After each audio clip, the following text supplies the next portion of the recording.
jalan kaki masih dari sini ke Tenap itu. Jalannya kan susah itu dilewati, licin. Kan kalau keadaan hamil jalannya susah kayak gitu kan takut naik kendaraan. Ya jalan kaki aja. Yang saya pikir hanya nyawa, 2 nyawa. Saya sampai tidak memikirkan keselamatan saya sendiri. Jadi saya kepleset jatuh tengkurap. Ternyata dapat 2 hari saya pendarahan.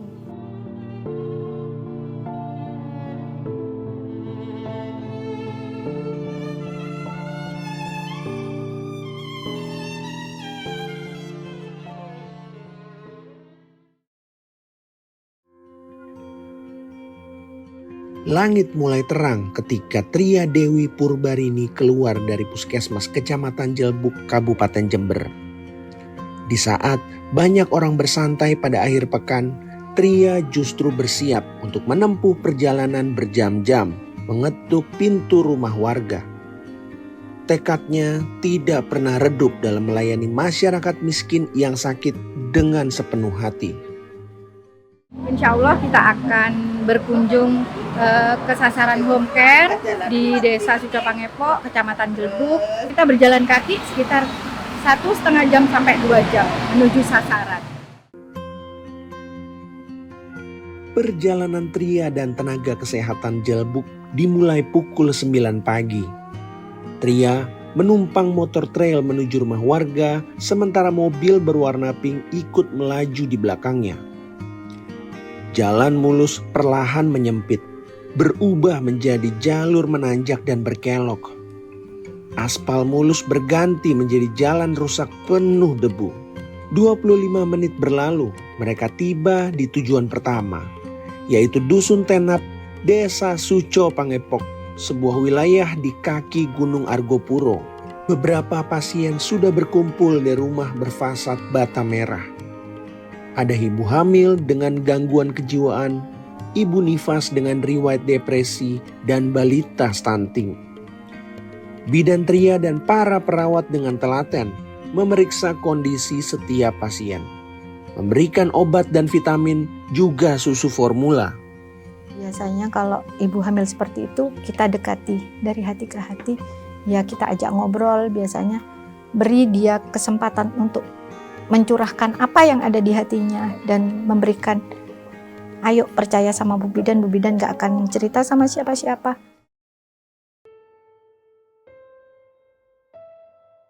Pekerjaan Bidan Tria dan para nakes di Dusun Tenap hari itu belumlah selesai. Mereka berjalan kaki lagi menuju lereng Argopuro yang tidak bisa ditembus mobil. Akses satu-satunya hanyalah jalan setapak menanjak yang membelah sawah dan hutan. Motor pun tidak mungkin melintas jika pengemudi bukan warga setempat yang sudah terlatih. Setelah berjalan sekitar 1 jam, rombongan tiba di wilayah tancak di lereng Argopuro. Mereka beristirahat sejenak, memulihkan tubuh dan nafas yang terengah-engah. Sementara seorang ibu muda yang baru saja melahirkan sudah menanti untuk diperiksa. Asin-asinnya dikurangi, makanan lemak, mie nggak boleh loh ya, dikurangi dulu ya, biar tensinya nggak tinggi, tensinya 130. Menyusuri medan terjal di Desa Suco Pangepok bukanlah hal baru bagi Tria. Perjalanan itu sudah ia lalui selama hampir separuh masa hidupnya. Tria bahkan pernah mempertaruhkan janin kembarnya demi menyelamatkan bayi lain. Demi masyarakat, saya pikir hanya nyawa, 2 nyawa. Saya sampai tidak memikirkan keselamatan saya sendiri. Tapi yang saya tanamkan mulai zaman dulu yaitu 1, selamatkan nyawa orang lain. Waktu itu kondisi saya memang hamil, Mas, dan kebetulan anak saya mengandung anak kembar, dan saat itu saya menolong sasaran itu di tancak tadi, dan kondisinya hujan, dan waktu itu saya naik maghrib, gak ada lampu, licin. Kalau tadi kan kering, kalau kemarin tuh licin karena tanahnya kan tanah lempung. Jadinya saya yang jemput saya itu dia berusaha naik duluan untuk menerangi jalan. Tapi saya kan ditinggal nih yang di belakang. Jadi saya kepleset jatuh tengkurap. Ternyata dapat 2 hari saya pendarahan dan harus ditransfusi 10 kantong. Dan saat itu juga kondisi COVID, untuk nyari darah kan juga susah. Tapi karena Allah mungkin mendengar doa saya menolong orang dengan tulus. Tolong selamatkan saya dan anak-anak saya. Dan alhamdulillah kedua anak saya yang kembar lahir sehat, nggak ada hambatan apapun.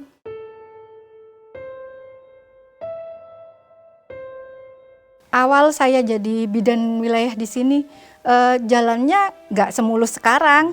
Kalau dulu saya melalui jalan makadam, terus becek, batunya besar-besar, nggak ada listrik sama sekali. Bahkan saya pernah menolong persalinan juga pakai lampu sumbu, ya petromak itu. Pernah saya menolong seperti itu. Kalau yang titik paling jauh, kan ada beberapa titik ya Mas ya. Kalau yang dari kita aksesnya, kalau dari puskesmas ke sini aja sudah hampir 30 menit. Terus baru ke atas 2 jam, 1,5 jam sampai 2 jam kan. Kalau kendaraan roda 4 ditaruh di satu tempat aja, jadi untuk transit aja. Nanti naik ke atasnya, kita kalau nggak jalan kaki ya naik motor dengan ojekan yang orang-orang setempat. Kalau nggak gitu nanti kita jatuh ke jurang.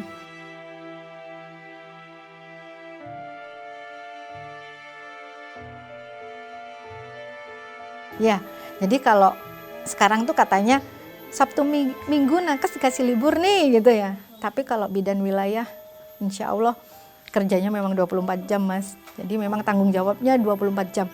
Mau dia sakit nggak sakit, mau dia berlibur sama keluarga juga tetap aja harus siaga gitu.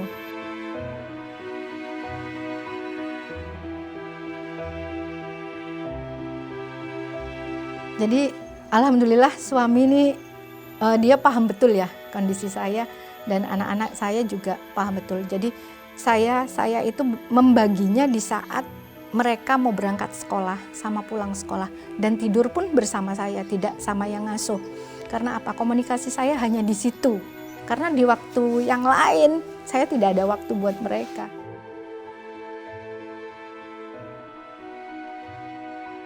Mama pasien terus. Aku kapan mama? Mama nggak pernah libur. Kalau sudah kayak gitu namanya naluri ibu ya, pasti berat. Tapi sudah tanggung jawab. Saya hanya cerita ke mereka, nak, menyelamatkan nyawa seorang itu pahalanya besar nak. Nanti nggak dibalas ke mama, tapi kakak sama adik-adik yang menerimanya. Gitu.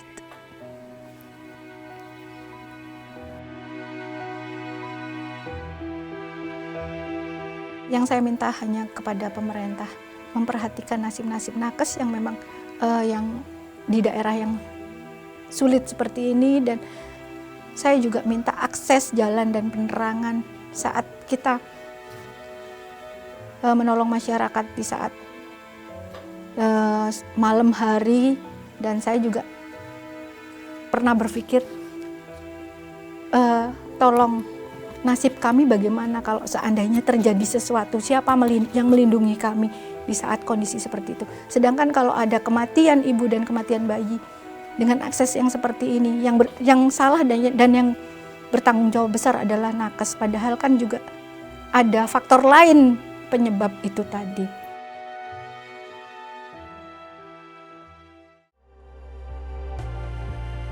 Di puskesmas lain, bidan Yuliet dan perawat Debbie juga bersiap mengunjungi rumah warga. Mereka memakai rompi home care, mengambil tas berisi peralatan kesehatan dan obat-obatan, lalu bergegas menuju mobil yang terparkir di area puskesmas Sumber Baru. Perlahan, mobil meninggalkan halaman puskesmas, melaju di jalan utama Kecamatan Sumber Baru yang berbatasan dengan Kabupaten Lumajang. Jalan lebar perlahan berganti aspal yang hanya cukup dilalui satu mobil. Kendaraan home care terus melaju di aspal kasar yang membelah kebun di perbukitan. sebelum tiba di desa Yosorati. Seorang perempuan telah menunggu kehadiran bidan Juliet dan perawat Debbie. Ia adalah Ririn Suhartini, ibu hamil pengidap tuberkulosis tulang belakang. Debbie langsung memeriksa Ririn, juga menghubungkan langsung pasien dengan dokter melalui layanan telemedicine. Monggo disampaikan keluhannya Ibu. Saya sering pusing dokter. Terus pusing. Iya, sakit pinggang juga dokter. Sakit pinggang juga, iya. Karena ada keluhan, ini kami rencanakan pemberian obat nanti yang akan diberikan oleh Bu Debbie. Pilihan obatnya ada banyak Bu, tapi yang paling aman, terutama pada ibu hamil, itu kita berikan paracetamol dulu ya Ibu ya. Iya dok.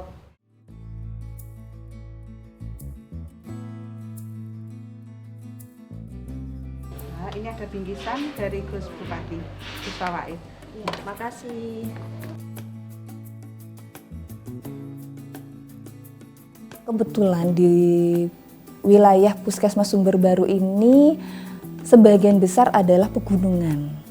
Sehingga medan yang dilalui oleh rekan-rekan di wilayah itu memang berbeda dengan yang lainnya. Medannya itu juga berat gitu. Ada yang jalan setapak, ada yang curam sekali, jalan tuh cuman istilahnya cor-coran cuman hanya cukup untuk satu sepeda motor, samping itu langsung jurang, kanan kiri hutan, seperti itu. Dan jalan masih batu-batu, masuk ke perkebunan, seperti itu.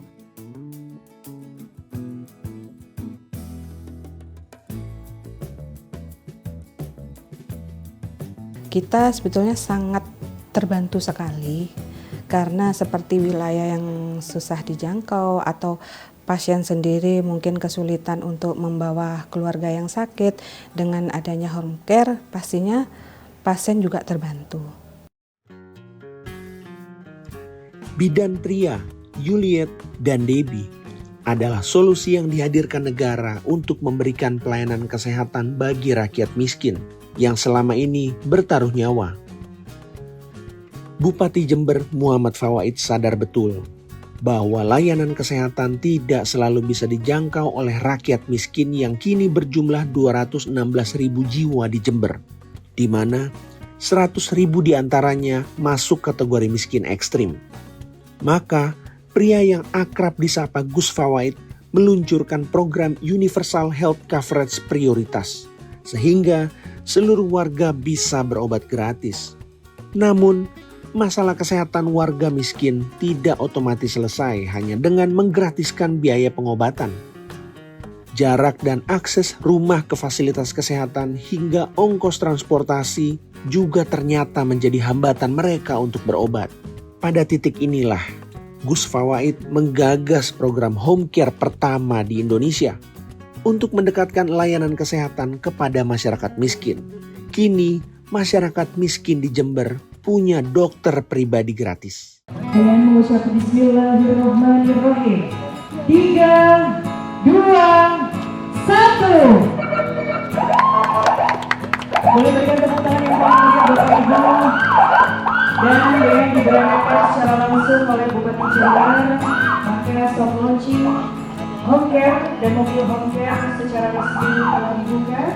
Dan besok pada tanggal 24 Juli tahun 2026 akan secara resmi di launching program home care secara langsung di Puskesmas Sumber Baru.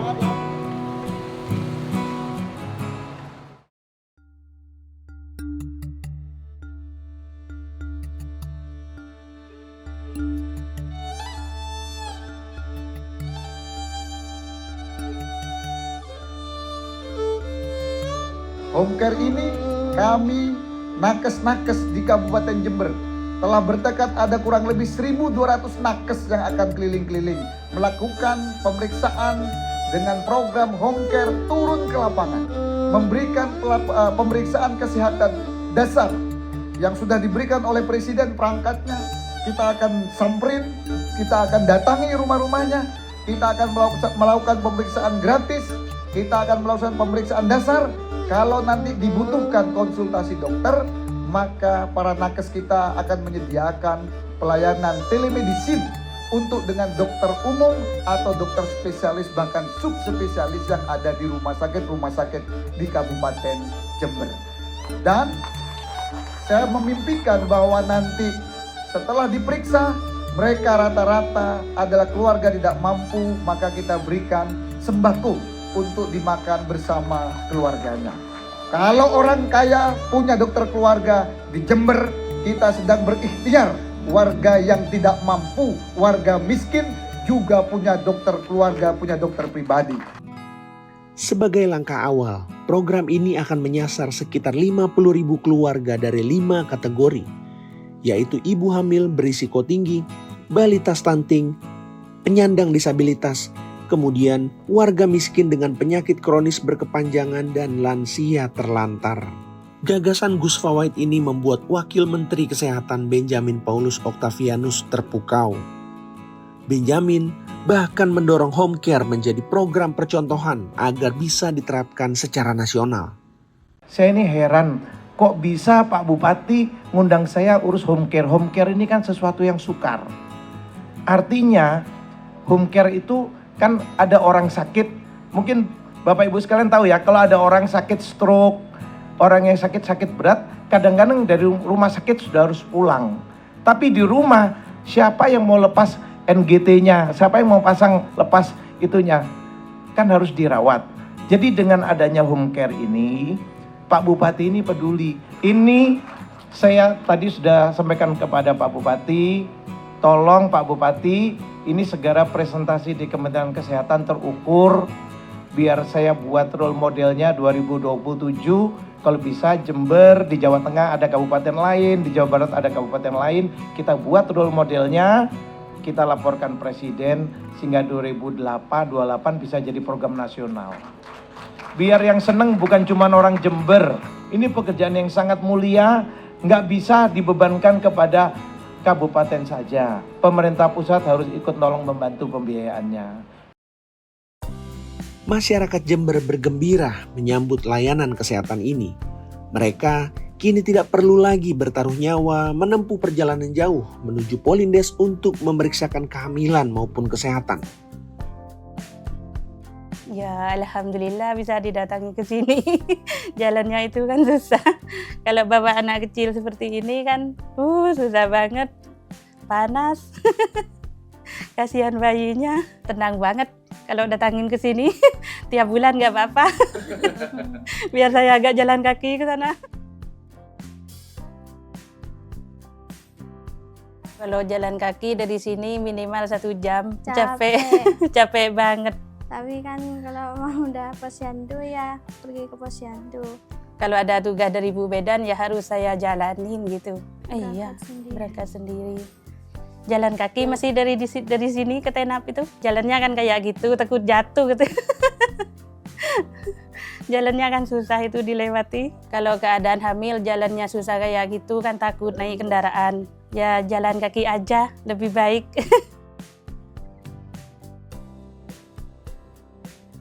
Kalau harapan orang gunung di sini ya nggak permintaan apa-apa, tidak ada harapan apa-apa, cuma ingin kalau bisa yang memperbaiki jalan itu. Hanya itu yang keluarga ini harapkan. Kalau yang lainnya enggak. Lembaran baru pelayanan kesehatan di Kabupaten Jember telah dimulai. Tenaga kesehatan akan terus mendaki jalan panjang menuju lereng gunung, mengetuk rumah-rumah warga yang selama ini sulit menjangkau fasilitas kesehatan. Namun, keberhasilan program home care bukan semata diukur dari banyaknya rumah yang diketuk. Hal yang jauh lebih penting adalah memastikan negara hadir lebih dekat, merangkul warga yang paling membutuhkan. Karena itu, program home care pantas untuk diterapkan di seluruh daerah di Indonesia. Gagasan ini patut didorong dengan serius, dengan harapan tidak ada lagi satupun rakyat di tanah air yang merasa diabaikan.